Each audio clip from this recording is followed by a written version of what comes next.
Amityville Horror. Possession. 3D. Asylum. Harvest.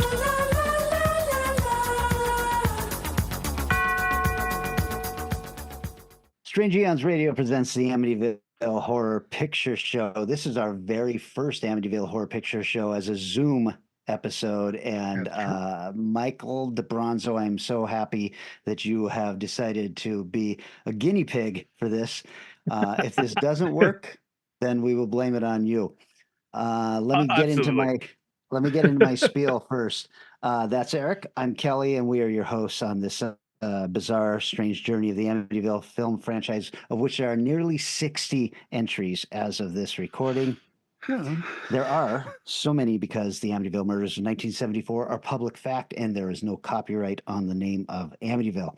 Each episode features a revolving door of guest hosts, and today I am thrilled to introduce Michael DaBronzo as our Amityville Dollhouse guest host. I'm tired of moving, Dad. I'm gonna stay right here. Promise? I promise.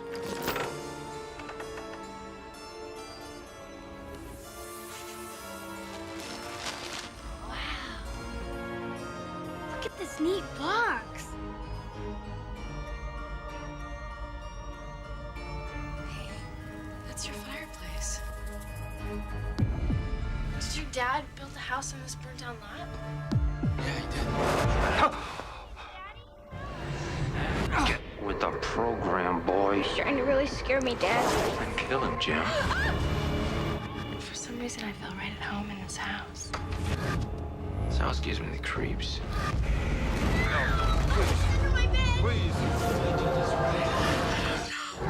Go ahead, do something. I dare you. Glad to see I still excite you, Claire. Oh,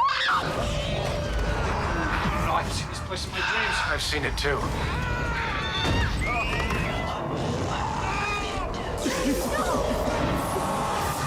It's bad.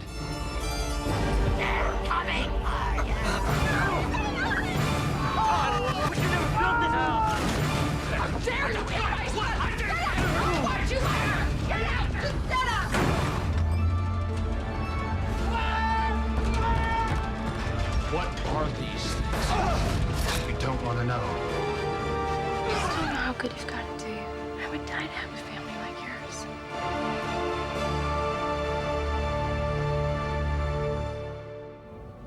Michael, can you take 30 Yes. seconds and brag about yourself? Not really, but I'll give it a shot. My name's Mike DaBronzo, obviously. I work in architecture. I'm an artist. I'm actually a panelist on the Lovecraft E-Zine. Now again live, 6 p.m. Eastern on YouTube. Check us out. That's kind of about it. And I'm right now squatting in a toy store, so that'll mean nothing to everybody else. Don't worry. That you own. Kind of, sort of, but close enough. Right. It is a pretty impressive man cave you've got down there. You gave us a little personalized tour before we started recording.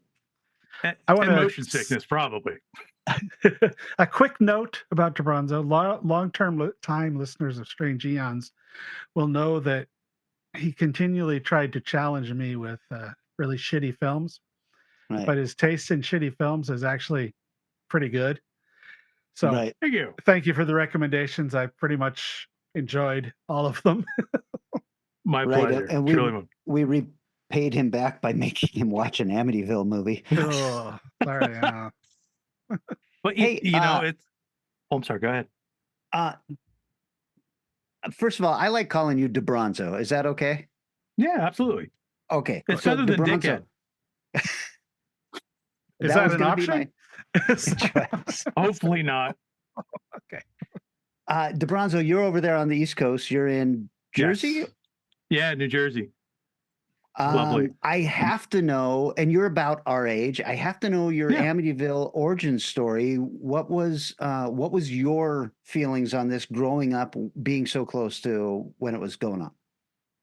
Yeah, it's funny because I know, from listening to you guys, I know this question was going to come up. So I've been thinking about it since, we decided I was going to do this. And I'm like, did I see the movie first or did I read the book? because and just take a step back, you know, growing up, we had like we're all around the same age, so it was like we had In Search Of, Bigfoot was big in the news, the Loch Ness Monster, you name it, and it was just like when you're a little kid, all it's in the news because it kind of legitimizes it. You know, if it's on TV, could be real. And the same thing with Amityville. I remember hearing about it. Eventually, and I can't figure out what age I was, but I couldn't see the movie yet. It came out what, 79? Is that about right? 79, 80? So I probably read the book like 83, 84, because that's what I get my hands on. I read this book and I'm like, wow, this shit's crazy. You know, it's like everything in the kitchen sink is in that fucking book. You know, and then I watched the movie and I'm like, wow, this kind of sucks. You know, except for Rod Steiger and Get Out, like 90% of the bullshit in the book is not bullshit in the movie. So, but it was just like, you know, it still kind of scared me a little bit because it was just like one of those things, like you had The Exorcist come out, which, and I was raised a Catholic.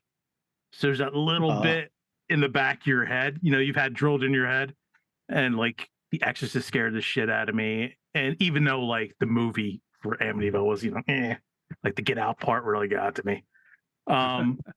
So yeah, and I mean, and they actually filmed, you know, by coincidence, in Toms River, New Jersey, down near the shore. That's the house they used for the movie, and I think for the second one too, right? Okay. And that's still there. A lot of this, I mean, you guys, I think you already went over this, but like a lot of the original sites that were used in the movie for the first one, the original one, were in Toms River. Right. So it was just like something I found out later, though. But, you know, as years went by and you're like, oh, could be real, could be real. I'm like, oh, could be complete bullshit. Because, you know, like that doc that Tony K was talking about. I told you, Eric, that I looked it up and I sat down and I watched all of it. I didn't know if I might be like, all right, whatever. It's got like the production values like 1990 A&E specials. You know, but like if you get past the fake beards and the horrible, horrendous wigs and the acting, there's like, you know, there's something there, and it's like I don't know how many hours, and it focuses on the DeFeos, not the Amityville horror. Right. So I kind of found it fascinating, but Dollhouse is a different case. Was let's see. So how old were you? Let's see. The murders. No, the Amityville horror took place in 77 or 8. Right? Yeah, I was born in 73. Okay, so you were probably not aware of anything going on in the news at the time then. No, it's just like I don't know if I think, you know, after the fact, trying to look back however many decades, I knew I was kind of aware of it, but maybe didn't understand it. And I can't remember if In Search Of had an episode on it, because if they did, then I because I watched that every Sunday. Right. With your host and mine, Leonard Nimoy. Absolutely. So, but yeah, as you alluded to, we are talking about Amityville Dollhouse this episode, and sorry, buddy, this was the movie that your name came up on. This is the 8th entry into the Amityville franchise, and it is the last real official sequel before the reboot with Ryan Reynolds. Like a 9-year break there or something like that, isn't it? Yeah, which is interesting because they had to have been wondering, you know, what can we do with this? This is unfortunately a franchise much like The Howling or what else, where they just kind of fucking sequeled it to death, and so there's almost no way they can dig themselves out of the shithole they have put themselves in now. It's just diminishing returns for something that wasn't that great to begin with. The movie was awful, right? I'm glad that you agree that first movie was awful. But it was, I mean, it made money. It made money and it was in the news. Tons of money. Yeah, but that doesn't equal it's a good fucking movie. Absolutely not. But they were just, you know, it's like any franchise. It's like, we made money on this, so we're just going to keep milking it until there's nothing left. Yeah. And there wasn't a lot left to begin with. But go ahead. I'm sorry, I didn't mean to cut you off. No. Well, let's just dive into this story. We're, Yeah. we're talking about Ooh, the Amityville exciting. Dollhouse from 1996. So already we're what is that? 17 years now after the original film. I could find no budget or box office information, although it did have a very limited theatrical release someplace. I'll get Really? into that in my trivia. Yeah, I did find not a in budget a thing. English speaking. Oh, you did? Yeah, an article or an interview review I read or something said it initially had $1 million budget, but went over. So the Yeah, director waived his fee on that. I did see that. Yeah. They went It's over budget? It wasn't under? Wow. Okay. You can see already how this is going to go, man. We've got a cruel guest host. There's parts of this that I actually really enjoyed. I'm not cruel. I'm just, direct. No real Rotten Tomatoes on this, but the audience has it at 17%. Feels about right to me. Yeah. Yeah. Now it's directed by Steve White. This is his only directing credit, but he is linked to Amityville 4, 5, and 6 as an executive producer and has kept working as late as 2019. I think it's really interesting that this is Amityville 8 and he is not listed as an exec producer on 7, which was which one About was that? time? No. The artist retreat The thing, artist, wasn't it? yeah, the artist one, yeah. So that's interesting.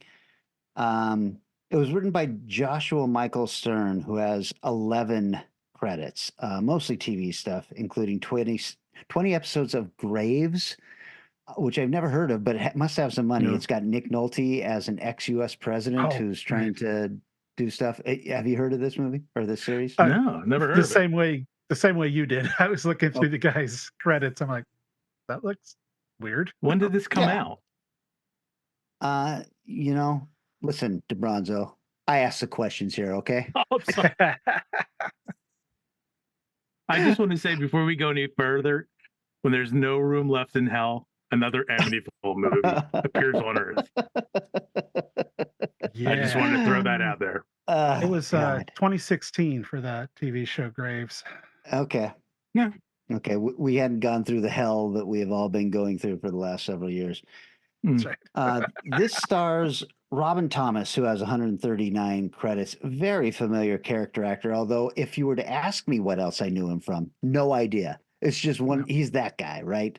I saw that he's got tons of television, straight to video stuff. 24 episodes of The Mommies, which is not a show that I watch, but you'd think by the title I would. 11 episodes of The Division. And 7 episodes of Mystery 101, which seems like the least interesting mystery series to watch.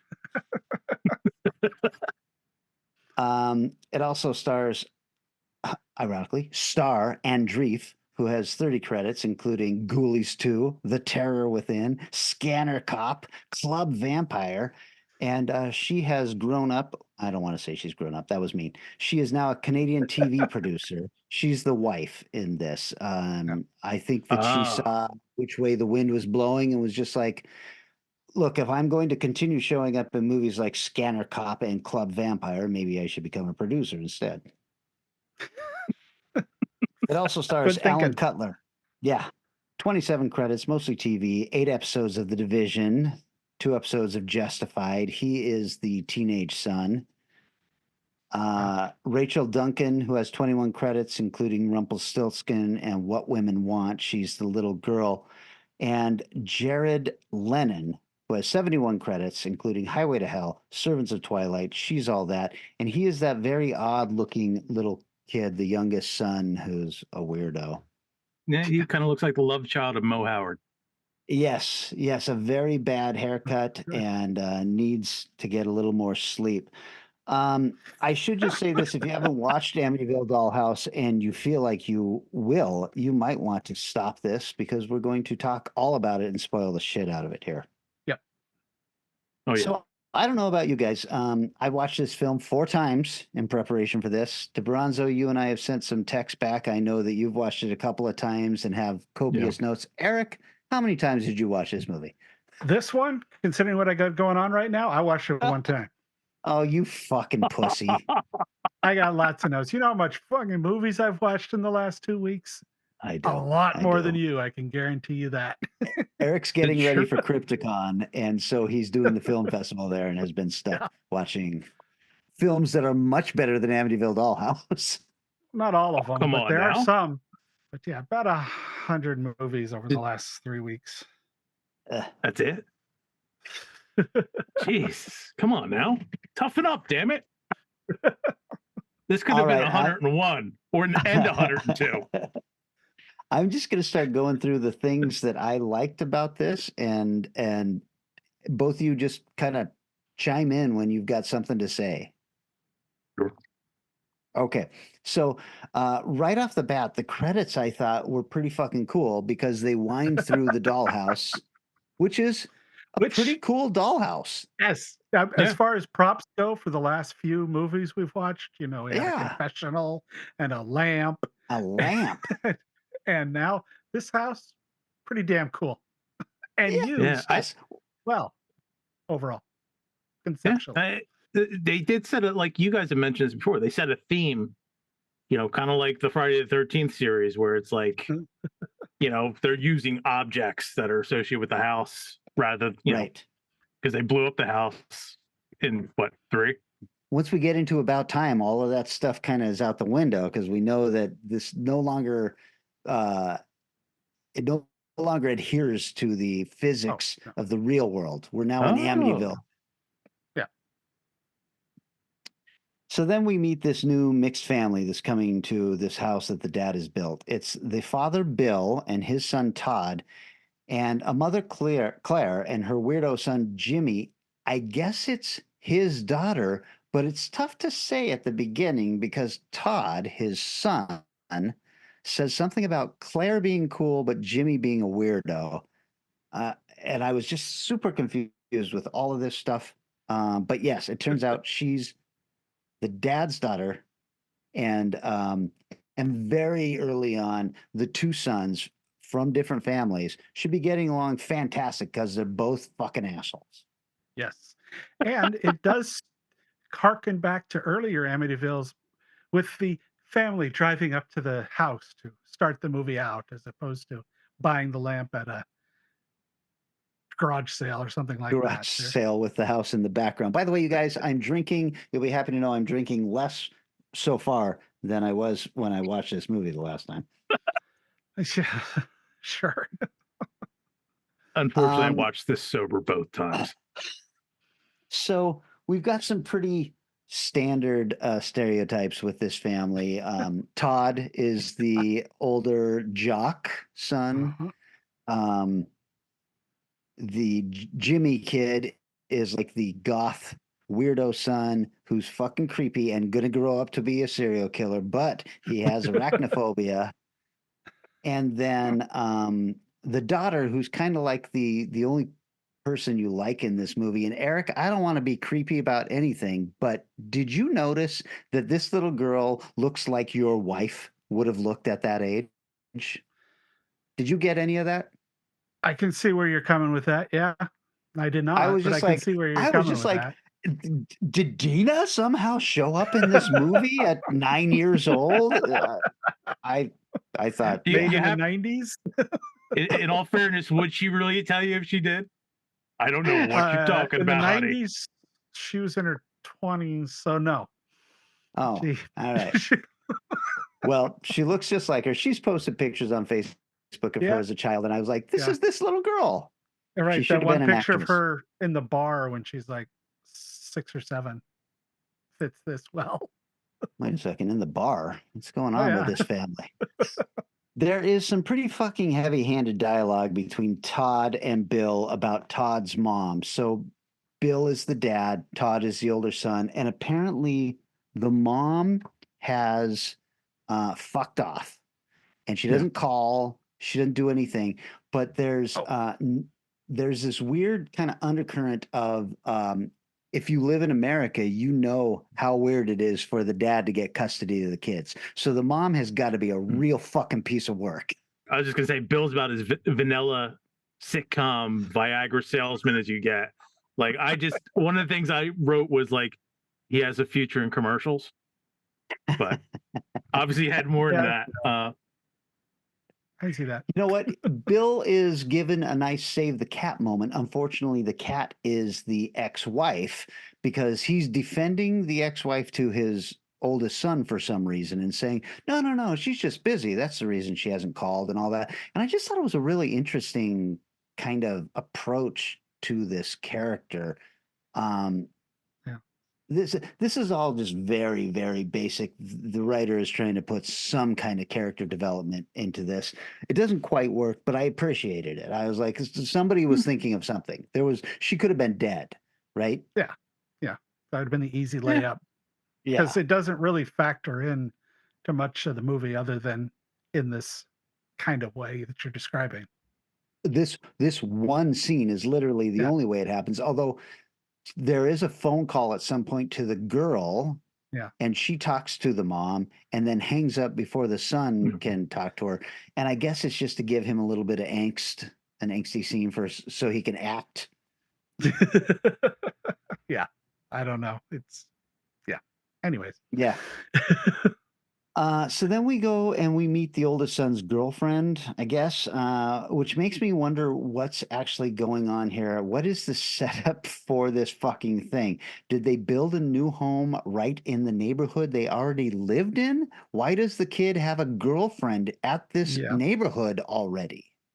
And we never see the neighborhood. It's like it could be out in the middle of the boondocks, and we never see her drive up. We never see her ride a bike. She's just there. Yeah. That's what it looked like. Middle of nowhere. It looks like it's in the middle of the fucking desert. Yeah. Yeah. I thought of the scene, I think it's the other Amityville where the guy's running from the dog and the dog attacks him. Yeah. It looks like that area. Looks Yeah. like they say, let's build the house here.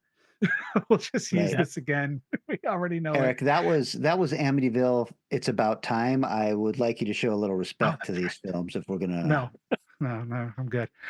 But I do remember the actress Lisa Robin Kelly is stuck in my brain from the X-Files. She did a girlfriend. Yeah, she did an episode of the X-Files where her and a friend of hers give the planets align and they get telekinetic powers. And it's a big satanic panic in the town that they live in. And she was one of those two girls. I don't remember that at all. After it's done, they just kind of everything goes back to normal. Yeah, that sounds right. And they're saying weird stuff like hated him, love him, like weird shit like that. I kind of remember that one. Yeah. All right. Well, that was an interesting part of the movie for me. Yeah, find out on our X-Files podcast. Huh? Still, I am really kind of bumped by this fact that the dad has built this house. Everybody acts like it's the first time they've seen it, and the kid has a girlfriend in the neighborhood. Yeah. I feel like chunks of this script were just like torn out. I don't know if you guys know the story of DaBronzo. You've heard these episodes, so you know we go off on wild tangents. Yeah. But I don't know if you guys have heard the story of the original Ocean's 11, where it was Frank Dean and Sammy making this film, but they were also playing the casinos every night and all this shit. And at one point, the director pulls Frank aside and he says, "We're 10 pages behind on this. I need you guys to fucking do something." And Frank just opens the script to halfway, pulls out 10 pages and throws it out and says, "Now we're back on schedule." I feel like that's what happened in this movie. When everybody goes to bed that night, the Amityville Dollhouse comes alive and smoke starts coming from the chimney like they've chosen a new pope or something. No offense to Bronzo. But that seems to be like the thing, the theme of this is that whatever is happening in the dollhouse is now going to happen in this house. This would have been way cooler if it was the original Amityville house so that it all was a one-to-one comparison. Yeah. But I'm just like, with all of these, I wonder, was this originally an Amityville story? Was this a script that got, repurposed as an Amityville film? Yeah, that's what it If you feels like. really the only connection is if the model is the model, it looks like the house. They never mention it or connect it back to Amityville. It's kind of They like No, don't they even- never say. They never say Yeah. Amityville in the movie. And they don't even say that the dollhouse was in the original house. There's literally no tie. And then if What it is- wasn't, what? you have to wonder who the fuck made this dollhouse that looks like this murder house? And do they Oh. do more of them? Because I would love to have this dollhouse. Yes. And I- left it in this random shed that this guy happened to not destroy. Well, I mean, there's the lamp was tenuous. This is non-existent. There's no connection for why This this is- dollhouse has anything to do with Amityville. The whole time that this house is being built, because we know it's built around the fireplace. Right. Bill, who I have thoughts about his contracting skills, is just never decides to pop this baby open. It's Nope. just the chainsaw massacre shack sitting there, not one bit of curiosity until the day they move in. It's a It's a good shame. fucking point that he has Yes. built this house on this property and then just left this shed there and not bothered to even, you'd think that if he was going to do this, he'd at least say, let's knock that fucker down also and get that eyesore out Yeah. of the way. You know who'd love this? My son Todd. I'm going to save this and share opening this moment with my son Todd. Right. Right. So the house has a real problem that night with the temperature change, which I agree is a callback to the original Amityville, Yeah. right? It's and a couple of the legit sequels too. But this time it's too hot instead of being too cold. So I was like, look at that. Look at that. I feel like the Yeah. writer was talking to somebody. He's brainstorming. He's like, look, we know temperature changes happen in these movies, but what if instead of being too cold, hold on, hear me out, they're too hot. Wow! Yes, exactly. Go for Yeah, it. The director's That like, goes in. it's a hit. Okay, so anyhow, it's the haunted electric fireplace. I don't know if you guys have ever had an electric fireplace. I have. And it is fucking impossible to get these things to put out any kind of heat, much less too much heat. Yes. They're fucking They- worthless. Yeah, they usually have to have like a blow system that, it's covered behind glass and then it blows the. Oh, they certainly blow. Yes. Also, while this is happening, this is what makes these movies so fucking difficult, because you're like, all of these demons are clearly just fucking assholes, because all they do is asshole shit. Like the truck in the garage moves forward and runs over the little girl's bike. And you're like, okay, this is an inconvenience. But if we were to extrapolate this out and say this is a demonic force doing this, you're like, well, what is he? Is he just a secret asshole or something? Why is he just doing stuff like this? Yes, Look what exactly I did. right. Demon buddy, And the watch this. And the shot's great because it's just slowly in camera, just Right. like at a snail's pace, and he's just like, "Fuck that bike and fuck your birthday." Right. I Right. got something for you. I mean, I understand how storytelling works and you have to ratchet it up. But as the writer, you should be going, what if after they've seen the movie, they look at the stuff I've written and they actually decide to say, well, why would, now that we've seen these three demons at the end, spoiler, why would these Yeah. guys put this truck into gear to run over her bike? Okay, I've just answered my own question. This is how the Amityville Dollhouse gets put into play, is Yeah. because the gift, which is the bike for the girl's birthday, gets destroyed, and they have to bring the dollhouse in as a impromptu gift. So, okay, you know what? I apologize. What was this guy's name? Huh? I don't know. Well, I'll you say watched this right. 3 times and you just now realize that. What? Wait, who are we talking about? Are we talking about the father? Because that's Bill No, I was Martin. talking. I was talking about the Contractor. writer. I was talking about the Oh, writer, yeah, Joshua the Michael writer. Stern. I feel bad for second guessing his reasoning here, but now it makes complete sense. Oh, good. So yeah, she gets the murder dollhouse as a gift. Also, in this scene, in this same scene, it's intercut, but it's the same scene. We get the weirdo kid with his pet mouse, and he's kissing his mouse, and all I could think was, this kid definitely fucks that mouse. Ooh. Is he a future Jerry Pentacoli? Only time will tell. But Jimmy, by the way, that would be Jimmy, Yeah. who is training for, like you said, a future as a serial killer.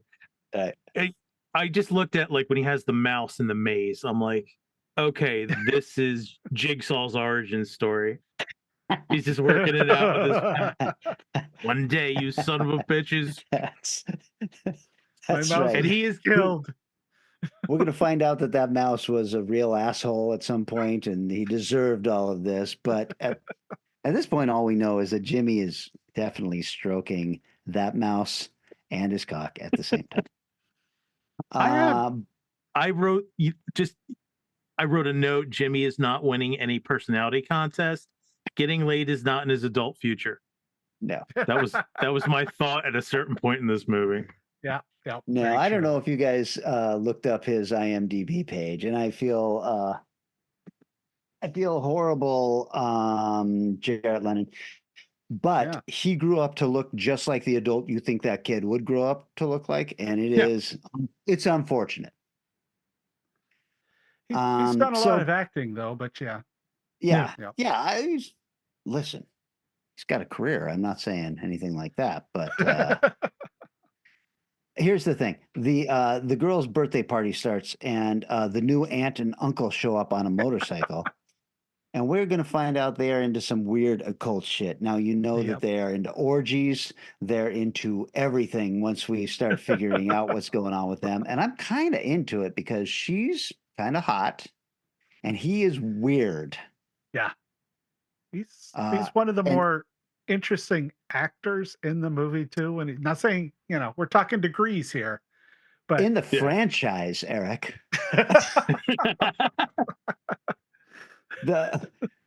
He grabs the uncle. He grabs a wasp out of the air and holds it in his hand to tell the guy he's got wasps. And it is clearly not a wasp for two reasons. One, it doesn't sting the shit out of him. And B, it doesn't look like a fucking wasp. But I love that he's just totally into it. And he's like, flexing in front of his brother-in-law. And he's just like, you got wasps. Yeah. Oh, for those following at home, this is the character named Tobias. Tobias. I actually wrote their damn names down so I could keep it straight. I've got Tobias listed at some point. Yeah, he kind of reminds me. Remember that dude that did like oh shit, I have it here somewhere in the notes. He was a Navy SEAL and was like, he wrote the autobiography Rogue Warrior. Oh, and he has like the slick back hair and the beard. I'm like, the whole time I'm like, who's this fucking guy remind me of? It's SEAL Team Seance. It's like this dude. I'm like, and he's like, and the way he looks now, he could probably still play that character. The older version of that writer. When I saw them, I thought, show up. Oh, look at that! Wow. Not well, but yeah, he's got that nice little beard, framed goatee, all that shit. He's now rogue occult warrior. Rogue. You know what? It's like when I rewatched it today because I wanted it to be fresh in my head. I'm like, they're kind of like the Warren stand-ins. I hate myself, so I punished myself. There was a moment at the party that I thought Amityville was going to come into it because she opened the dollhouse gift, and he kind of gives his wife the aunt and uncle give each other a look. Right off the bat. Just know it feels evil comes up later on. But I was like, man, opportunity lost. Yeah, I've got in my notes here that the girl loves her dollhouse gift, but the new aunt and uncle are weirded out by it, almost like they already know something's wrong with it. Yeah, exactly. It starts putting out a smoky, horrible smell. and then reveals a box of what looks like voodoo dolls. This reminded me, Eric, of the haunted cosmetic case I bought, Oh, that yes. game off the awful Oh, yeah. smell. Yeah. And so I appreciated that. But this little trunk that they open, and I'm like, okay, this is clearly some satanic bullshit here. And anybody who opened this trunk and saw these little dolls in there would have immediately said, you know what? I already feel bad about giving you this gift, and I am taking it back, and I'm going to stop whatever is going to happen. But no, not this, Dad. This is also the party that the older son puts a fake spider into the piñata in the hopes of freaking out the younger son, Jimmy. And of course, when it gets broken, it ends up being a real tarantula, which is okay because then Tobias squashes it under his foot and kicks it off the deck. And Jimmy kneecaps the older son with a baseball bat. What? There's, I don't know that. This fucking movie, look, if you're listening at home and you haven't watched this movie, it is as fucking bizarre as it sounds right now. Watching this, I was like, there is already way too much happening in this film. Yeah. Like you said, the kids aren't likable. They're pricks. And they're pricks for 99% of the movie. This is the people we're supposed to worry about what's going to happen to them. I'm like, what's going on? The only one who is likable is the youngest daughter, but I don't know if I've got this coming up now, but I'll just say this. Everybody, the daughter is what? What do you say she is? 8, 9 years old? Yeah. Probably. Yeah, it can't be more than that. So she's got the whole thing that happens in horror movies where it's like, we're not going to trust anything a kid says, right? But Right. the aunt, Tobias's wife and Bill's sister, she has actually literally seen the house attack her and bloody her. And she's just like, okay, do me a favor, little girl. Write down some fucking notes. I don't mind that this house sits in the bedroom with you.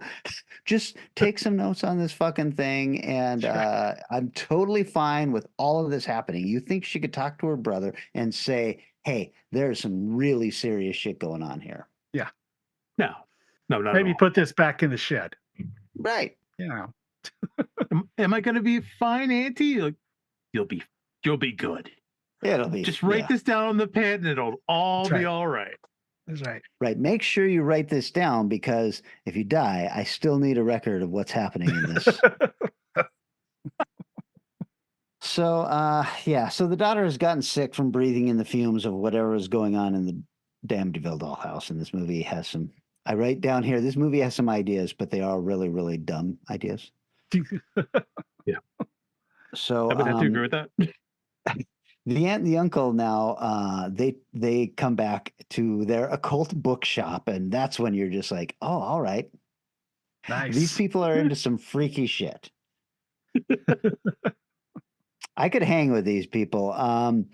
They start doing some research on the dollhouse, but this kind of stuff is really stupid. But not unprecedented because in the first movie, we've got the girlfriend of the business partner who is also psychic. So I'm just like, okay, they're pulling on stuff from the original movies, and I appreciate that. Listen, this may sound sexist, and anyone who knows me knows that I'm extremely sexist, but it's so much easier to take this bullshit from a woman than a dude, even a dude with a ponytail. It's off-putting when he starts saying, yeah, there's some bad juju going on here. I'm going, oh, Christ, buddy. Also, listener, if you haven't listened to any of these episodes before, you must know that I don't buy into much of this shit, if any of it. So when I see people buying into it, I automatically go, It's funny when they're in the shop and they're doing the thing where they've got the puppet or the doll in the middle and shit starts moving around. Yeah. And you see the wife get clocked on the head with like a Webster dictionary and a bookcase. And he's just kind of like looking at her like, oh, that looks like that hurts. Then he snips the doll. And then like 5 minutes later, honey, you okay? And it's not even like he doesn't even rush. He just kind of like shambles over like, you gonna make it? She's like bleeding. She's like, just get the fuck out of here. Go take care of it. You're jumping ahead, but you're I'm absolutely sorry. right. I'm just excited. This Yeah. is a delicate story. It needs to be carefully massaged I- forward. Yeah. We haven't gotten to the part where they perform a full-on exorcism on the doll that the voodoo doll that the My sisters bring. apologies, listeners. My apologies. Right. Both you and Eric need to start showing some respect to this source material. I'll try. So the dollhouse seems to be somehow linked to this new house, and that the dollhouse window opens, and a window in the new house then also suddenly opens. I kind of like this idea, but I don't think they do enough with it. And when I say that, what I mean is what they do with it is extremely stupid.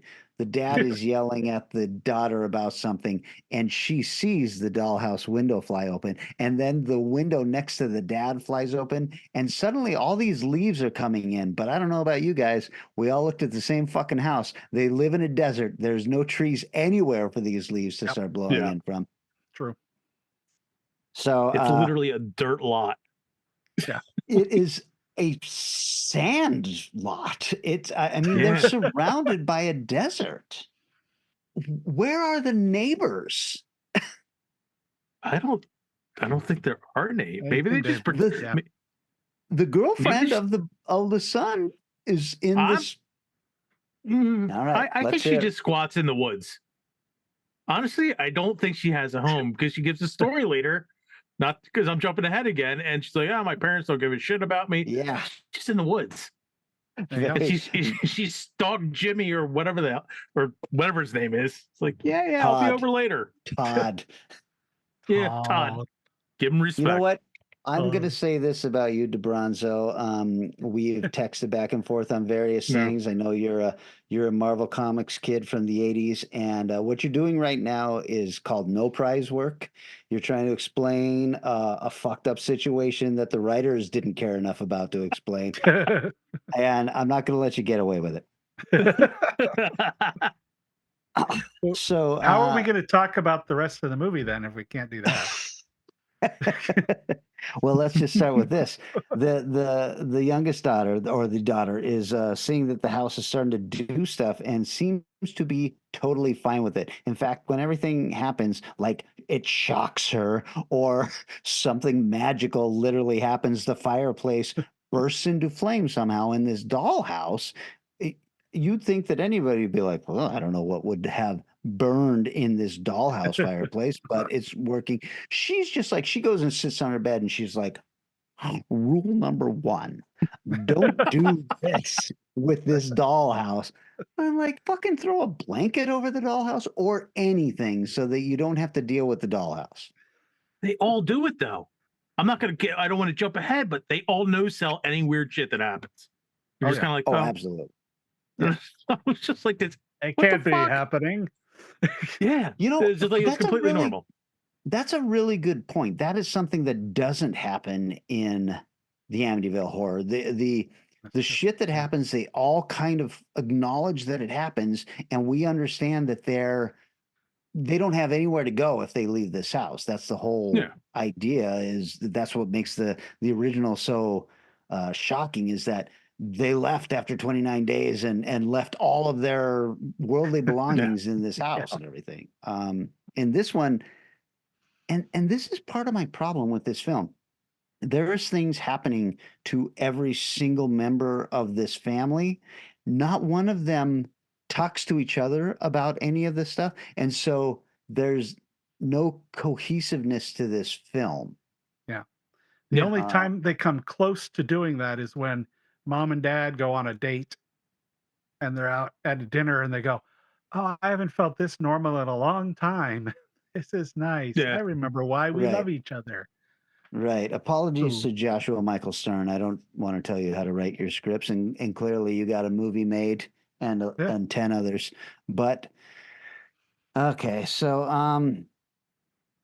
anyway, the boy's mouse dies. Max. Yeah. Max the mouse. Yeah. Max the mouse. Right. It dies big. Indeed. Big league Yeah, death. this is it. It's an accident because now, God, this is where the movie almost gets interesting. The Yeah. mouse gets into the dollhouse, and suddenly there's a gigantic mouse under the bed of the girl. And I Yeah. was like, this is where we're going to start seeing some cool shit happen. The older brother comes in, Todd. He accidentally knocks over the dollhouse, which kills the mouse somehow. And I'm like, this is a pretty fucking fragile mouse, but whatever.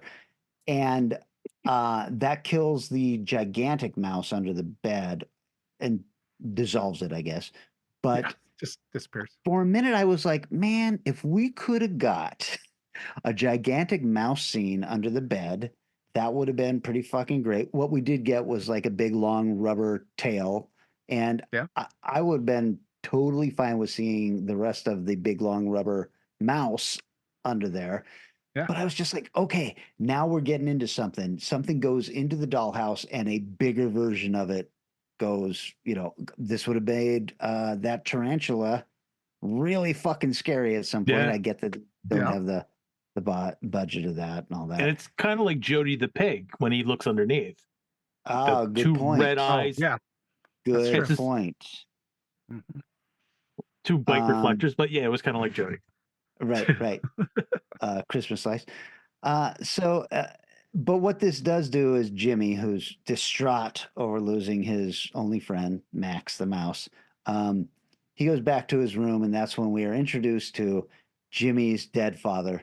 We get a zombie deadbeat dad in this movie, and I gotta say this. It sounds ridiculous. It's still the best part of the movie. This zombie showing up in this movie is absolutely the best part of this movie. It takes on a Yeah. weird, creepy thing because he continues to dissolve and fall apart further and further as we see him. Yeah. The Yeah. makeup is the only good effect in the movie. Yeah. Surprisingly It's- well done. I was Yeah. like, that's good makeup. It looks good. He's always on fire. It's like he's smoking, right? Yeah. Well, Yeah. but he's got like a big bloody hole in the back of his Back head, of and I his was head. like, did the dad kill himself? I had to do research on the film to find out that the dad was military. He's wearing And a I was uniform, like- isn't he? Oh, I couldn't tell that. Is he? Oh, okay. I thought he was. I He couldn't might tell have been. that. I But, never paid attention to it. but I was like, did he get shot in the head or did he kill himself? After four it doesn't- viewings, I still can't tell. Yeah, it didn't I would say, it think- didn't go there. I would say he killed himself because if he got shot in the back of the head, the front of his face wouldn't be there. Well, I don't know if he got shot in the back of the Oh. head or he put a gun Yeah. in Yeah, his mouth. I would and blew think it out was. right, because that's what it And looked like. But they never go further into that. But that's sort of the point where we were talking about earlier. It's like, was this a script that they decided to move to Amityville because the dad, the living dad in Amityville history should be the one losing his shit, but he's not. And this Right. guy shows up to he's listed in IMDb as Jimmy's father. Nice. So- Not even a name. Nope. You just gave me an excellent title for another short film, though, Eric. The Return of the Living Dad.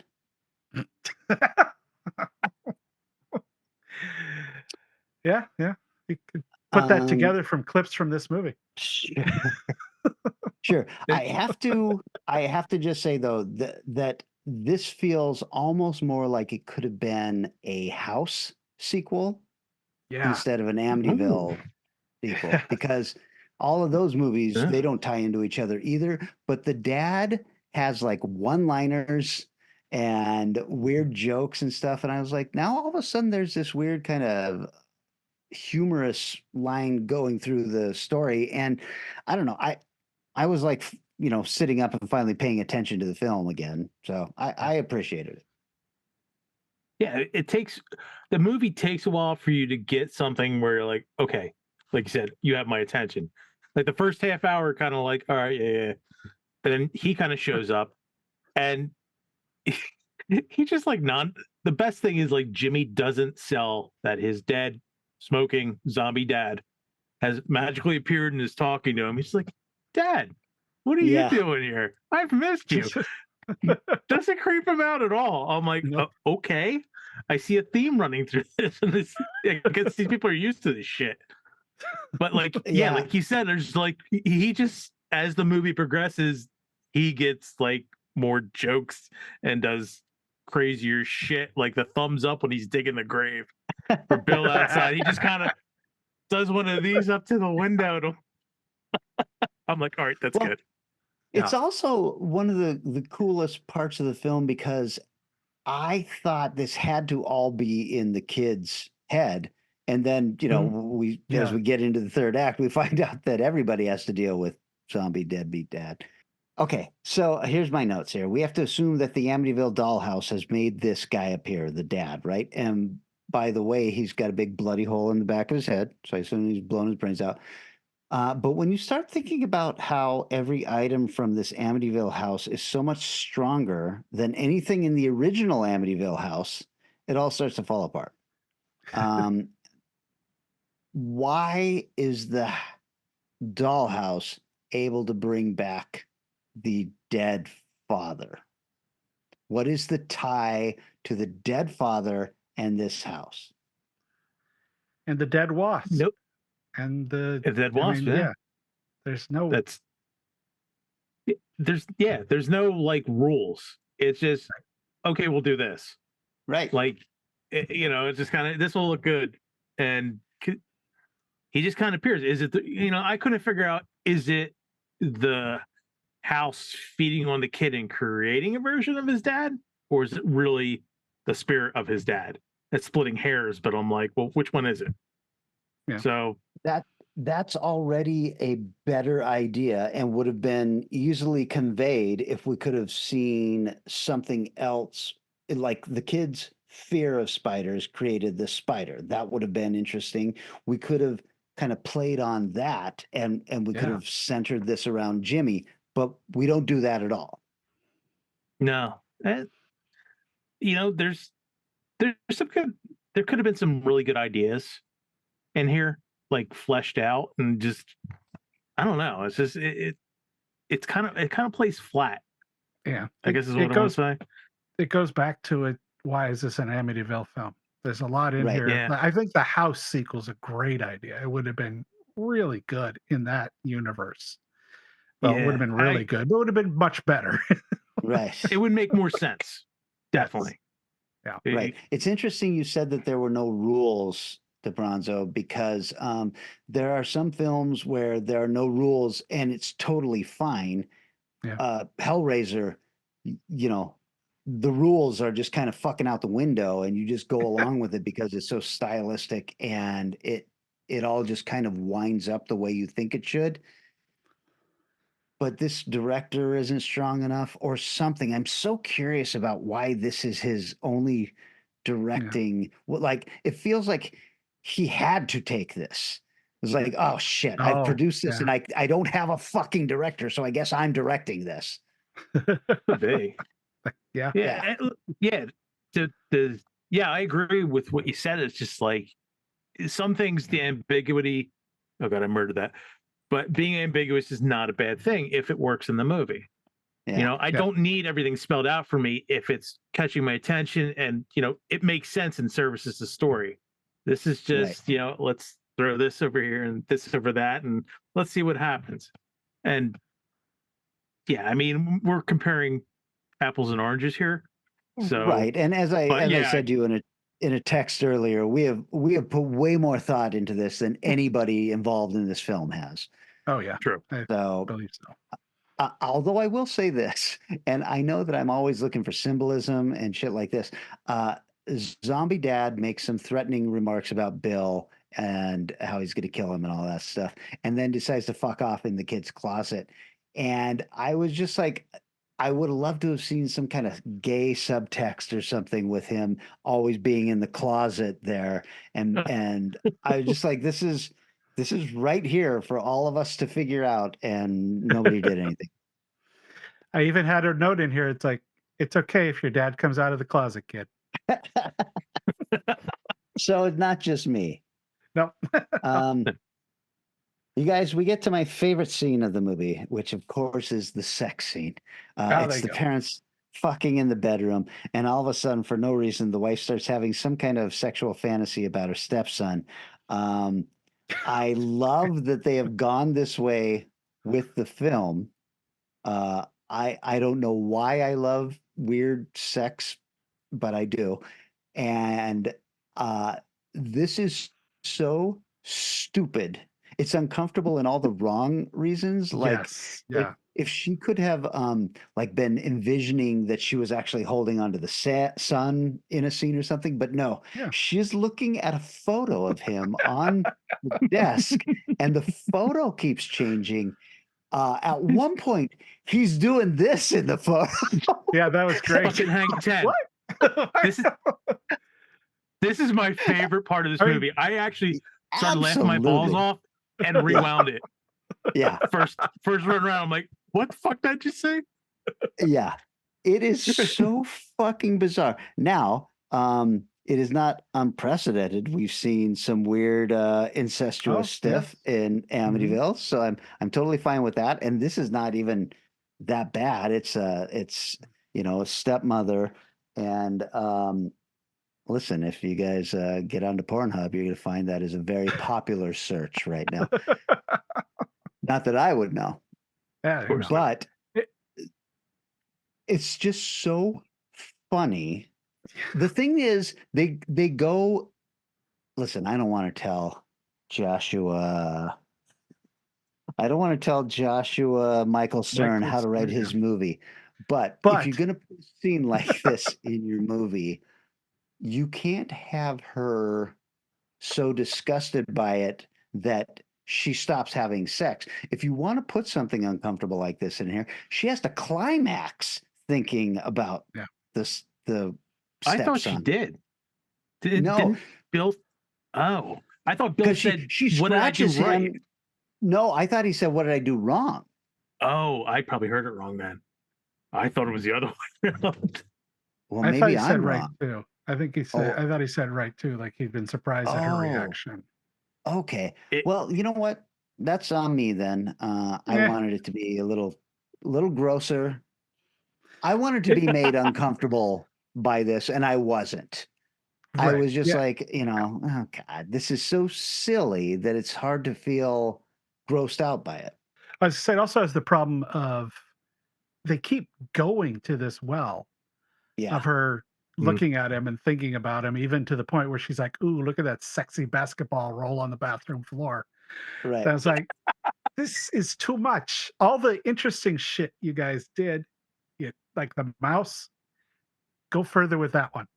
This thing I Yeah. know it doesn't cost any budget to do this too long, but it was like that you nailed it fairly well though with her still trying to battle.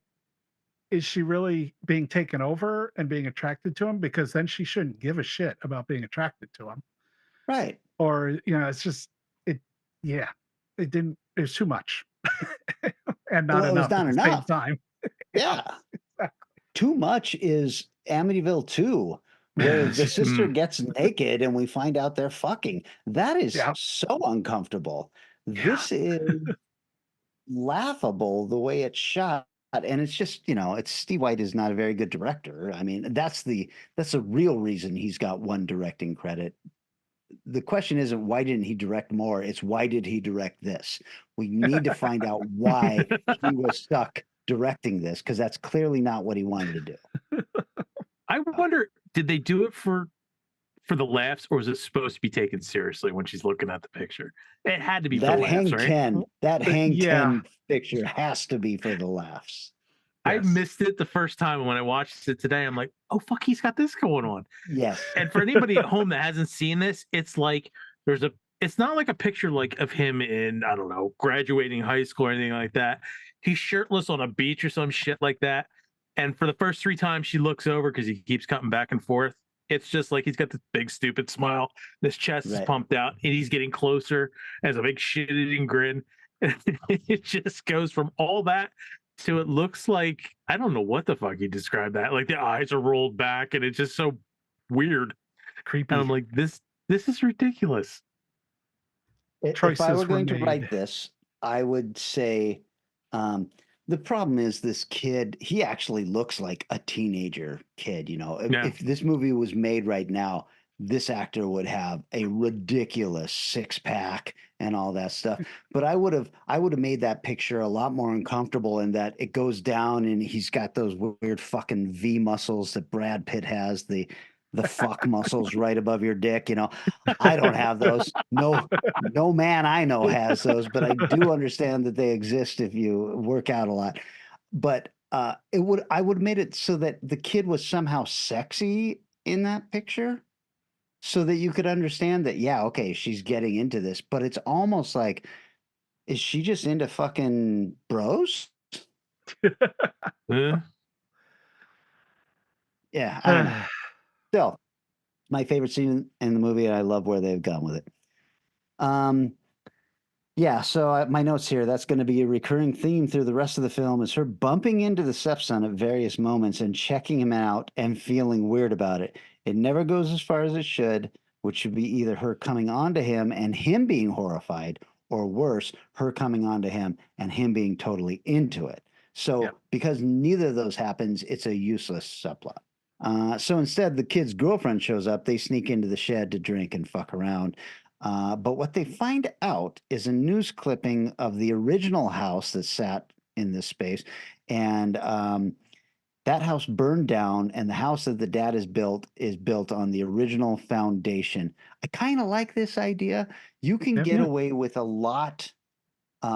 You can build a basic, an entirely new house as long as you keep the real foundation, and you can call it a remodel. At least here in Washington. I don't know if that's the same everywhere, but it cuts down on all sorts of expenses and permits. The thing is, if you look at this critically, you're like, what fucking permit would he need in the fucking desert? He's nowhere near a property line of any kind that we can see. There's no fences. There's nothing around this fucking house. So why wouldn't you just start, completely fresh? What that gives us, though, is a reason for this place to be haunted. So something happened in this place, and people died in the area. But why is the Amityville Dollhouse there? No idea. Why are there wasps and weird wasp monsters in this? Why has this haunting taken the shape that it has? Yeah, that is a good point Demon. because it's yeah. Let me think about that because that the house there was the deaths in it, and I guess that's the. Oh, I don't want to jump ahead, but Eh. I don't know. I'm gonna let that go. Let that gestate. We'll It's come hurting my back to head. it. Yeah, wasps become a big thing because the next thing we get Yeah. is a monster wasp creature that attacks them while they're having sex in the shed, and it actually crawls into the boys here at one point. Yeesh. And you said toothless, DeBronzo, and I have to absolutely agree because nobody dies in this fucking movie. Right. No, Yep. they're Well, just inconvenienced. None of the family dies. Spoiler, Tobias sacrifices himself. But Needle- it would have been yeah. great to see the Yeah. wasp crawl through this boy's ear and then come out on the other side, Star Trek 2 or something like that style. But no, he crawls into the boy's ear, maybe stings him. We don't know. The mom and dad show up and they pour booze in the ear. And I was like, Yeah. does that work? I don't know if that works or not. But they pull out a pretty disgusting looking wasp creature out of his Yeah, ear. that was weird. And I just then want he's to point fine. out. Yeah, I just want to point out that Bill, the guy that pours that into his son's ear, is also the guy in the beginning of the movie that is having trouble with the electricity, and his solution is to take a big piece of metal and jam it into the box repeatedly. I question his credentials. It's a good point. It's a good point. I have to stop right now though because I just realized that we have a couple of friends in Nick Gucker and Rick Tillman who had a band called Brain Hornet, and this Oh, made yeah. me think of this. I would have loved to have found out that the wasp crawled in his ear and stung his brain. Mm, I don't know if that's possible, but it sounds amazing, doesn't it? And way better than anything else in this fucking movie. Okay. The dad has this weird dream of a red-haired kid pounding spikes into his feet. And I suppose we are to infer that this kid is one of the people who was killed in the original house fire. Why is he pounding spikes into the dad's feet? Also, why does the devil show up in this house fire? I'm not sure the writer knows why those things happened. They just did. I know pounding shit through your feet sounds painful. Let's do that. Was it religious symbolism? Was it supposed to be that? It's odd. It just Or I mean, I do like to kind of examine dreams and everything, and somebody pounding something into your feet, means that you can't move, right? This Right. is symbolism for, and it usually means that you've tucked yourself a little tight into the bed, and so this is how it's coming out in your dream. But it's also symbolism for you feel like you're not moving. We find out that Bill has been in a house fire, and I'm just like, okay, am I supposed to then infer that this house that he's built on was the house that he was a kid in that was on fire? It's not, clearly, but Yeah. why is it brought up? Why is it connected? Who's the Well, he kid? wasn't in the house fire though. His family all died in a Mhm. house fire, or most of Well, his he had family. He had he a had a dream that it dream. was going to happen. Right. Then at school the next day it happened, yeah. right. and his But sister what did- apparently lived. Yeah, they knew Good point. about it because when the two go in before the wasp attacks them, she sees it pinned on the wall, and she goes, "Oh, you built the house on this," and whatever his name, I can't remember his name. He says, "Yeah, got it for cheap." So if that bothered you and traumatically, why would you build a house on a place where it fucking burnt down? It was just Burnt down. That's why I'm assuming it is not that house. His name is Todd, by the way. I'm sorry. DaBronzo. Jesus Christ. Jeez. And I will say this. This goes back to the girlfriend who lives in the neighborhood is like, "Oh, you built this house on this property that burned down?" And it's like, "Yeah, don't you live here? You didn't know about this house burning down, and you didn't see us building this fucking house on this property? And how are we seeing each other? Where did we meet?" I don't need an origin story, but I'd like to know how the fuck he had a girlfriend before he moved into the neighborhood. Same school district. Yeah, maybe she saw Bill putting this together and go, "If I date this kid, plumbing, indoor plumbing, man." So It's a good point. Good point. Okay, so then the woo-woo aunt shows up again, and the daughter talks to her about all of the magical things that the dollhouse is doing, and the aunt suggests that they get the dollhouse out of her room, and the dollhouse literally physically attacks her and bloodies her cheek, and that's her response is to tell the daughter, "Hey, just make a list of the stuff that this house is doing. If it attacks you, perhaps, and bloodies you, just write that down. I'm not concerned with actually keeping you out of danger or anything like that." What aunt wouldn't go, "Hey, how would you like to come and stay at my house for a week? Now that I've found out that your dollhouse is the literal incarnate of evil." You know, if my Um, brother has like some axes or big hammers I could borrow real quick. Right. Let's just destroy the fuck out of this dollhouse right here in your bedroom. And if your dad comes in and says, "What the fuck?" we'll go, we're fucking around. Nothing like that. She gets bloodied by this house, leaves her niece in the room with the house. And wouldn't you think she would, even if she was like, all right, the reason she's not telling them because she thinks that they're going to think she's full of shit. Wouldn't she just go up to her brother and go, "Hey, you notice anything weird going on lately?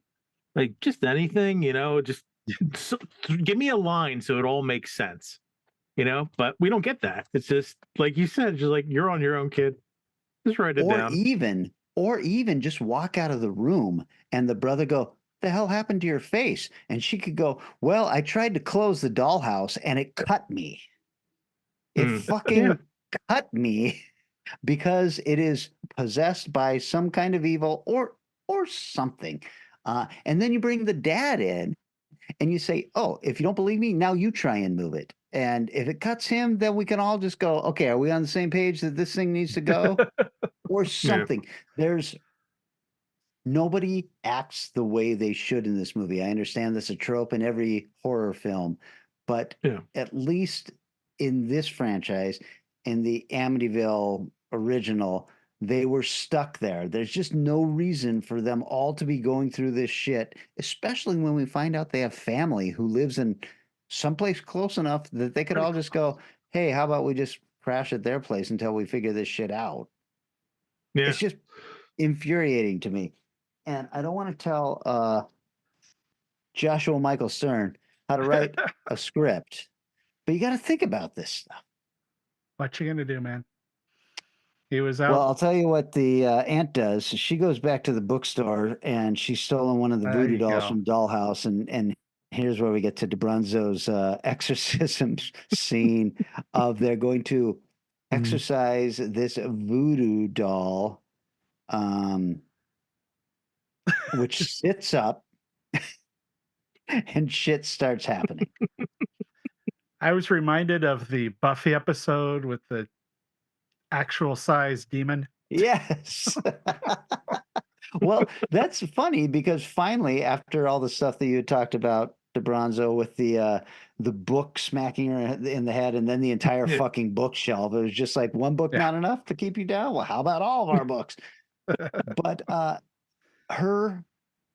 Tobias, I don't want to just say her husband, Tobias, who carries apparently a Rambo Bowie knife on his person, unsheathes this, and then He's a just biker, stabs man. the fuck out of this voodoo doll, which bleeds all over the place and then produces a demon wasp out of its body. I'm just like, I fucking love this, except why? What's the wasp connection? There It was at isn't the one. house. It's all, maybe they were writing it, making changes as they went along. Like, we got this one scene where the wasp is going to come back alive. And let's do that shit again. We'll put it in the doll. I don't know. I don't know if we're looking for things that are just simply we're not there during the creation of this movie. Well, So, they're not. I don't know. As horror fans, I do see, correlation in everything that's also a big horror thing. And obviously in The Shining, which is a haunted house story, there's a big wasp scene.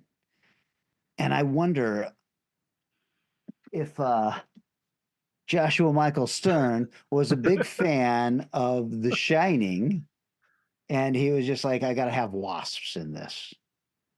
Or something like that, because otherwise it makes no fucking sense. The original movie has flies. All of the stuff with the wasps could have been done with flies, and it would have tied into the original movie. He could have stabbed the fuck out of that doll, and flies could have come out. The flies could have burrowed into the kid's ear and done something there. It's not like the wasps were running around stinging people or anything like that. No. In fact, besides everything. these two scenes, they're not mentioned again. Oh well, it's just disjointed. It's just it I don't know. I don't have an explanation. I'm just going with it.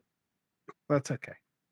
We get to the other scene where the mom, Eric, you were talking about the mom coming home and she's fantasizing and masturbating in front of the mirror, and she's fantasizing the teenage son is behind her, and then the husband comes home. She comes and takes advantage of him. This is where she freaks out. She's looking at the picture again, and she doesn't have an orgasm. And I guess that's where he's like, what's going on here? The thing is, when you do that, then you've now told us that, as you guys said, he said, what did I do right? Yeah. In that first scene, right? That lays a foundation, right? If I please my woman and she says, oh, and then I say, what did I do right? That suggests that has not been the common thing. right? Right. Yeah. Yes. So then you're like, okay, they're having some kind of sexual issues or something. She gets off on the boy. Why doesn't she get off on the boy this time? She's looking at the picture and she fights it this time. The dinner made her better. I don't know. He does, yeah. I want this to turn way more disgusting. You know, if they're going to No. bring this kind of storyline in, I'm just like, you can't just kind of half-ass this kind of incestual storyline. If you're going to bring this in, it's got to be fucking horrific. It's like Amityville 2 light. It's It's like, like Amityville 2 light. Yeah. I mean, you get parts where like you see the daughter in the fireplace, like let's salt the Feo. There's like shit. I think there was a hat and there was ideas in it. Everybody pitching your idea. We're gonna pull one out today. Let's shoot that. That's my best guess for Joshua Michael Stern. All It wasn't right. on the page. It was it was up here in the head. I wrote it Nice. down this time. Thank you. Also, the fantasy scene of her standing in front of the mirror. Now, I did watch this 4 times. Eric, you might not have noticed this. DaBronzo, you might have noticed this, but I noticed this. It is so strangely shot where it's a close-up of her breasts being fondled or a close-up of her hand going down her pants that it absolutely looks like they must have used a body double for this. Yeah, But it looks weird. why? Because nothing is shown.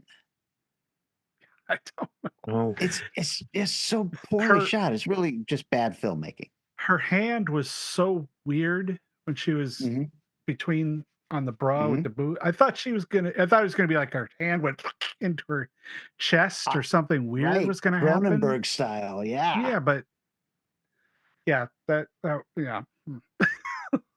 The only It seems like Cronenbergian thing we get is that her belly button is not very attractive, and I was like, "Listen, let's not show this scene.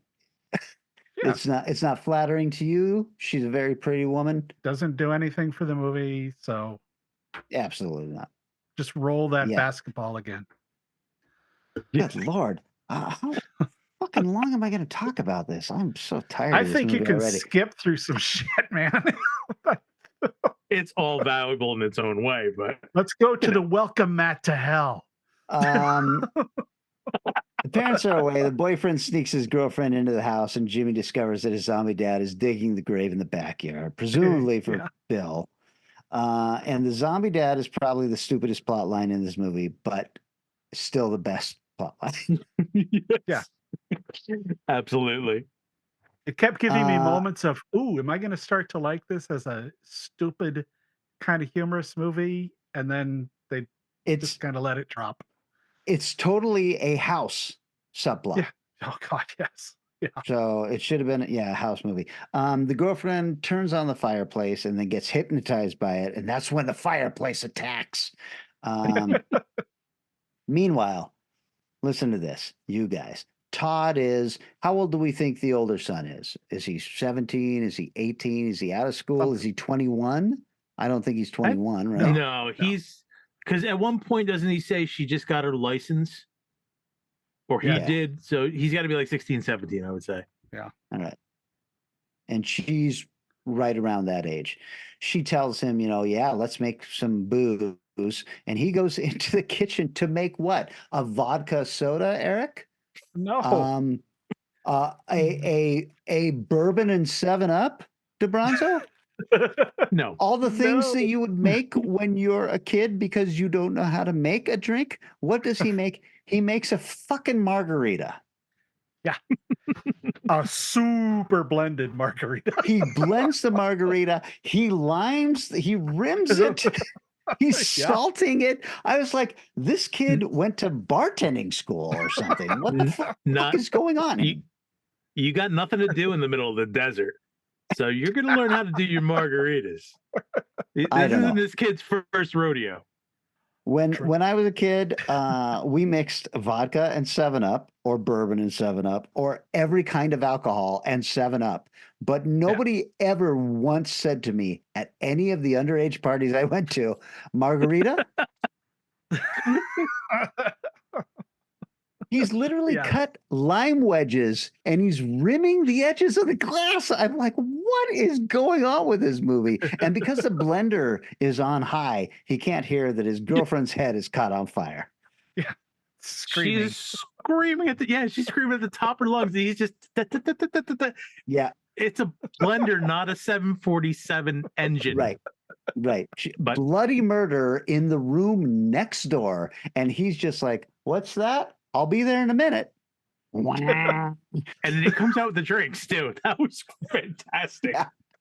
What's up, Well, honey? that's the only thing that saves her, because her head is on fire. He dumps the margarita on her. Yeah, and I'm like, okay, well, still, that could have been any alcohol.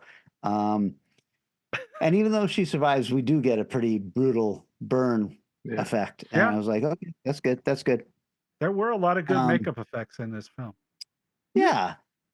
But this is the one thing where I start going, this is almost like a kid's movie, because everything that's happening is happening to the underage kids in this film. Yeah. And it's just like, what the fuck is going on? Until. Right. Let's see. I'll skip ahead. The hauntings continue at the house with Jimmy's dad showing up again. He's definitely the high point of the movie. His makeup continues to deteriorate as he zombifies even further. But the weird thing about this movie is there's all these things happening to everybody in the house. Nobody is talking about it to each other. So none of it feels like it's connected. Probably because, and I don't want to tell Joshua Michael Stern how to write a script, but if you have all these things happening and nobody says anything to each other, that's the only way you can justify the fact that they wouldn't all just go, wait a second, it must be the house. Why are we all having the worst fucking things happen in the world to us? Yeah. Especially if the kid is just like, oh yeah, also dad is back. But Mom, I have something to tell you. Right. It's like I said earlier, nobody sells the crazy shit that they say. It's just like they just saw a cat run by them. It's just like, dead dad's upstairs. Wants me to They come do kill all him. seem they all seem pretty okay with all the They're shit well that's adjusted. happening. Yeah. They're not well adjusted, actually, Michael. Yeah, true. I don't know what's going on in your life that you think that's well adjusted. So the surprising scene is when Jimmy's dead dad attacks the family. I thought for sure that it was all in his head, but he's live in the flesh and he's out to get everyone, I guess. And the dollhouse finally reveals its final plan by spinning in place in a very unterrifying way and turning all of the doorknobs in the house into upside down crosses. Yes. Subtle. Also, at some point, do you go, okay, this is unusual, but I can still turn this fucking knob and get out of here. It's boring. That's a bridge too far there. I love that the way you deal with the undead in this movie is fisticuffs. Oh, for sure. Literally, Bill just hauls off and socks him with the sound effect you've heard on like TJ Hooker. Right. The same fist. And I'm like, It's a nice they're gonna have smack. they're gonna have a fist fight. Dead dad and fucking Bill the builder. And I'm just like, this is amazing. And Bill has teamed up with Tobias, and there is somehow a life-size, or not life-size, a bigger voodoo doll that Jimmy gets a hold of, and by throwing that into the fireplace, Jimmy is able to destroy the zombie father.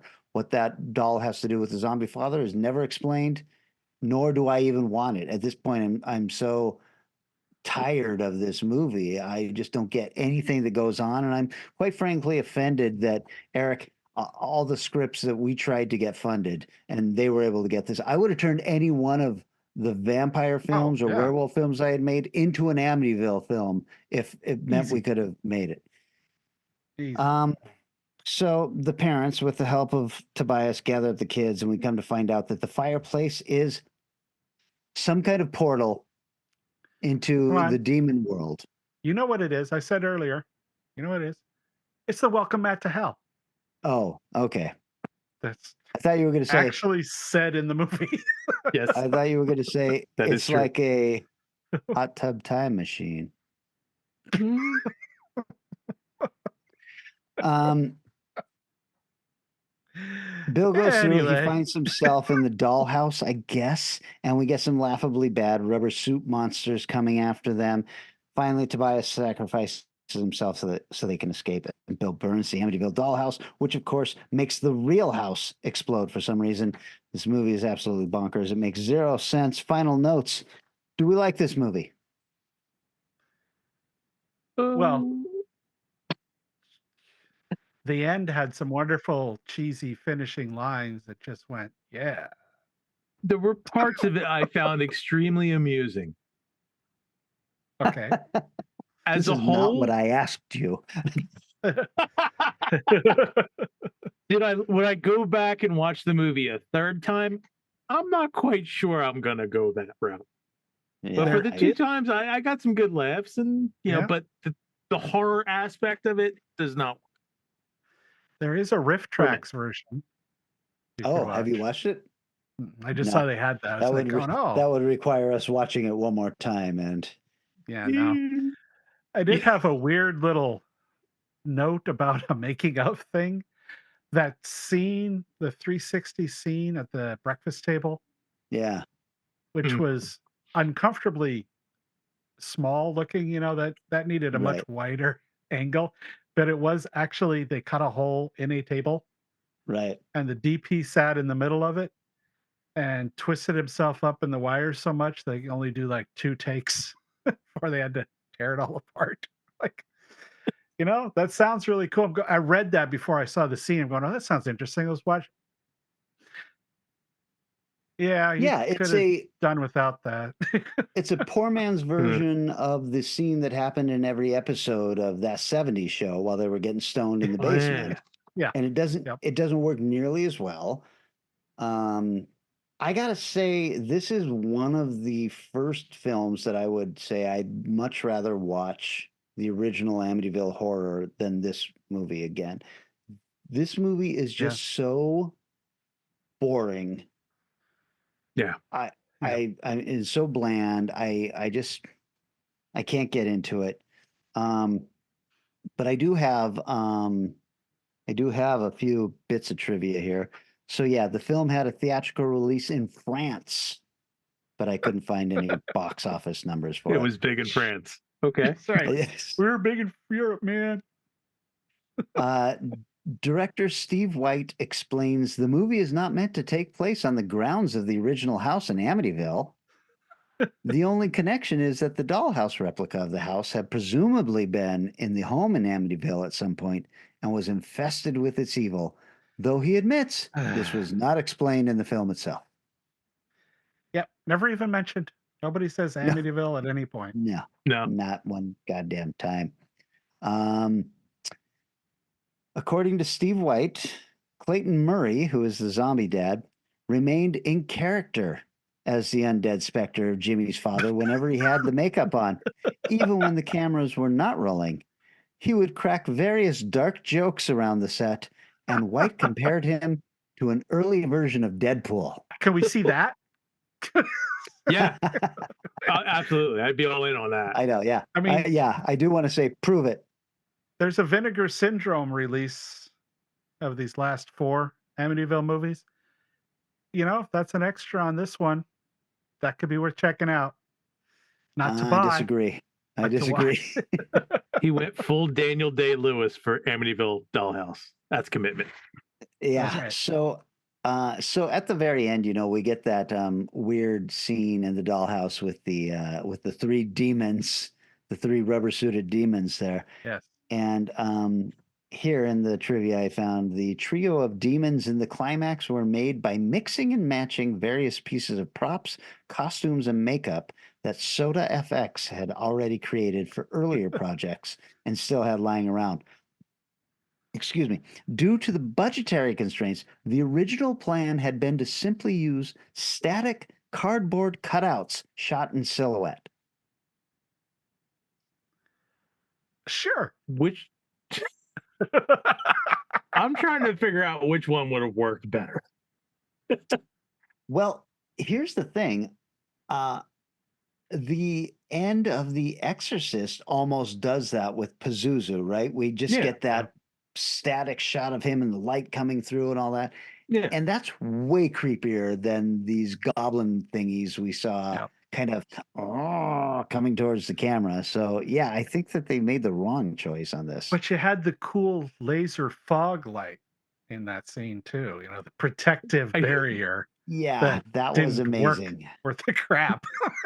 No Dark Side of the Moon, though. I wrote that down. I'm like, just fucking lasers, but no Dark Side of the Moon. Yes. And why Yes. did Tobias not leave? They're like, come with us. Like, no. And just stays and dies needlessly. He could have just walked through the door. Through the protective barrier, too. They kill him through the protective barrier. I will put this out here. I think that maybe the reason his character had to die was so that there was one death scene in this film, which That otherwise makes has perfect sense. no deaths in. It is So, very weird to have an Amityville named movie where the entire family lives. the True. family generally lives, but usually other people die, you know, and I don't Even know. in the I first got- one, it's the DeFeo family. You get Right. that opening scene. Right. So yeah, you're right. I have one last piece of trivia here, and it's my favorite. The film was featured in the 2010 book, and I love this title: 100 Movies You Should Die Before You See, in which reviewer Steve Miller wrote, "Don't bother asking why someone built a dollhouse replica of a place on Long Island, and don't ask how it ended up in a shack in the desert or how it became filled with evil. The writer and director barely gave any thought to the subject. The film is rendered even less scary by the fact that no one seems particularly distressed by the weird developments." That He sounds got like there a before we great did. book. It does sound like a great book, doesn't it? Yeah. We should probably get that one. Mhm. Yeah, this one was just a look. All of these films have kind of been a slog to get through, but this one was harder for me than all of the others, even that shitty Canadian one. That shitty So this- Canadian one had actors that I could get angry at and scenes. This was so fucking bland that I was just like, oh God, you know, it's no wonder that they took a 10-year break. This is how they went out. You got to It's- do, I don't know. Well, it's like you guys said before. Once you get past the first three, you know, they're there. You know, so The problem is they went down this road of, okay, this is what the franchise is now. It's items from the house, I guess. And Right. then you get further and further away from the source material. But there are all sorts of things, and I brought it up on all the other episodes, that would have made so much more interesting films. Like we got that hint of the priest being possessed by the demon at the end of the possession. That story, following that story, would have been way cooler than anything we've seen. yeah. I mean, I guess if you had to come up with an idea, like you said, okay, we're going to make more movies. We want to milk it as much as we can. I would have went the route that it just wasn't that house. In Amityville, there's something in Amityville, so at least you could come up with, Oh. you know, it's Sure, yeah. maybe That makes sense. just anything. You could just move it out from, okay, we're stuck shooting in this one house all the time. Yeah. So at See, least you get there's- like one or two movies. One of the things that drew me to the Amityville horror as an adult was realizing this title is a ripoff on Lovecraft stories, right? It sounds like a Lovecraft title, right? The Amityville Oh, horror, yeah. the doom that Yeah, came true. to Sarnath, all Sure. that stuff. And you just hit on a brilliant idea. Yes, let's make it witch haunted Amityville or something like that. And that the town is the problem. It's not the house. And yeah, you could have done anything then with this. Hell, we could all we've brainstormed this far better than anybody else has in this franchise. We could do something like this. And, all of these titles that we're going to be eventually getting to, Amityville Ripper and all of this stuff, that actually makes sense if the town is cursed. Yeah.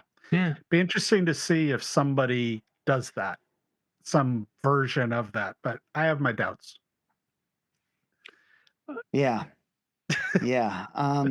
Let's see. Final notes on this. You know what I like to ask people, and you've kind of hinted at this, DaBronzo, but are you a believer? Have you experienced anything? And you said you were raised Catholic, so are you still Catholic? I'm basically I agnostic. didn't mean that to come out as snarky as it did. It sure did. Are you still a believer? I'm agnostic. I want to believe that I can't answer if there's something more. I'd like there to be something more, but yeah, I'm not religious. So, what was the other part of the question? I'm fucking just blanked. But no, it was just that is if you've experienced anything that was something you couldn't. No, I can't say that I have. A couple times I got freaked out, but I think it was more my imagination than anything. Right. Oh, sure. And not really, nothing like special. What about you guys? Anything? Nothing? Yeah, I've got some weird shit, but I'm of the mind that I can talk myself out of anything weird that has happened and just go, oh, something else was happening that night. Yeah. So yeah, I think that I want to believe and that I also don't want to believe. Oh, I want to. I think it'd be great. Dina's very annoyed whenever she says something about ghosts. I'm like, wouldn't that be cool? She's like, no, that wouldn't be cool. It's like, I think it'd be kind of fun. Well, here's our pros and here's our cons for that. Exactly. Yes. Well, DaBronzo, I can't thank you enough for joining us on this cinematic journey. Can you? This has been my pleasure. Can you give yourself a plug on where people can find you if you want them to find you? The only place you can really find me is, like I said earlier, the Lovecraft Zine. We're on Sundays live at 6:00, or you can find us on Spotify, Apple, YouTube. That's pretty much it. Cool. I gotta say, big, huge thanks to you. Not only have you been a supporter of my stuff with the serialized novel, but you were the first person to sign up for the serialized novel, of which the full novel is coming out shortly.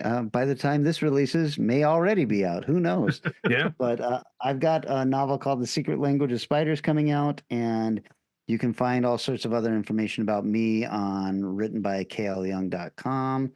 Plus, I do a weekly podcast with Eric Margaret and Vanessa Williams called Strange Eons Radio. Yes. DaBronzo shows up on our Strange Eons Radio Facebook page occasionally as well. Regularly. And yes, I do have a short film that's going to hopefully start making the rounds. Started submitting it to some festivals, and our screening or screened at Bone Bat was our world premiere. Who knows when, but it was a fun time had by all. Of course, we will just assume so. And Eric, you've got Crypticon coming up next month as we record this, which might be in the past as it gets played. Well, yeah, I would think so. Yeah, because that's only a few weeks away, and that's a good point. And it's a marathon for me right now for the next few weeks. So yeah, crazy. Well, the next episode of this is going to be the Ryan Reynolds remake. So the franchise takes a 9-year break and then comes back with Abs. Not a great film. An interesting aspect for me is because when I first saw it, I really didn't like Ryan Reynolds. Yeah, I've now become quite a fan of Ryan Reynolds. So I'm curious if that's going to have any impact on interesting. the movie. That's a good point. Well, I guess we will find out in 180 short days, or however long it takes for us to get to that film. Sounds good. Okay, so that's it. Thanks for tuning in, everybody. DaBronzo, thank you so much. I know that you're Thank 3 hours you. ahead of us. Thank you guys. 4 hours Yeah, ahead Oh, of no, your no, world. I had a blast Midnight. doing this. Thank you so much for having me on. Absolutely. And also, you know that by accepting one invitation, now you're roped into the regulars. So you've got some real shit coming ahead of you. Oh, bring it on. Bring it on. All right. All right. Thanks, brother. Thanks, everybody. And we Yeah. will see you guys on our regular Strange Eons radio episodes. Played George in the movie, and you did research this and worked on it and so forth. You smiled. Do you believe them? Do I? Yeah, when I'm sitting here with them, yes, I do. And I've watched George, and I've watched, you've been an actor, David, and you kind of know how to watch for telltale signs when you're doing research and watching to people, and we also, well, you get an insight. And I can't say that looking over the story, I believe the book as it's presented totally. But sitting with these people, it's hard to deny a lot of the facts, too. Were you George frightened? gave up a lot of money. Yeah. Were you More than I frightened think that he would make on the book. Yeah. You know what I mean? Yeah. Why would you keep up working on this if it was terrifying and not a pleasant experience? Why don't you just leave it behind you and forget it and move on to other things? The Amityville Horror. Possession 3D.